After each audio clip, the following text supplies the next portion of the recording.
এই নোটগুলি স্কিল যোগীর গাইডবুক থেকে নেওয়া হয়েছে। লিঙ্কটি নিচে বিবরণে দেওয়া আছে। এখন আমরা শিখব চুয়াট বিদ্রোহের ফলাফল সম্পর্কে। চুয়াট বিদ্রোহের ফলে কিছু গুরুত্বপূর্ণ পরিবর্তন ঘটে, যা আমাদের ইতিহাসে গভীর প্রভাব ফেলে। প্রথমত, এই বিদ্রোহে জমিদার, কৃষক এবং রক্ষীরা একত্রে লড়াই করেছিল, ফলে তাদের মধ্যে সম্পর্ক আরও মজবুত হয়। দ্বিতীয়ত, ব্রিটিশদের বিরুদ্ধে এই বিদ্রোহ পিছিয়ে পড়া চুয়াট সম্প্রদায়কে অন্য উপজাতি গোষ্ঠীর জন্য একটি উদাহরণ হিসেবে প্রতিষ্ঠিত করে।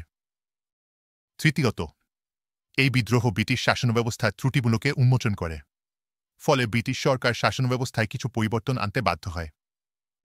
সবশেষে, বিষ্ণুপুরকে কেন্দ্র করে বাঁকুড়া, বীরভূম এবং ধৈভূমে বনাঞ্চল নিয়ে জঙ্গলমহল নামে একটি নতুন জেলা গঠন করা হয়। চুয়াট বিদ্রোহ ছিল শুধুমাত্র একটি প্রতিরোধ নয়, বরং এটি ছিল শোষিত জনগোষ্ঠীর অধিকার আদায়ের এক সংগ্রামী অধ্যায়। আশা করি তোমরা এই বিষয়টি ভালোভাবে বুঝতে পেরেছ। এরকম সহজ নোটসের জন্য স্কিল যোগীর গাইডবুক কিনে ফেলো। স্কিল যোগী মেম্বারশিপ নিয়ে আমাদের ওয়েবসাইটে সমস্ত কন্টেন্ট এবং হোয়াটসঅ্যাপে ডাউট ক্লিয়ারিং সাপোর্ট পেতে পারেন। তাহলে আজই স্কিল যোগী ভিজিট করুন।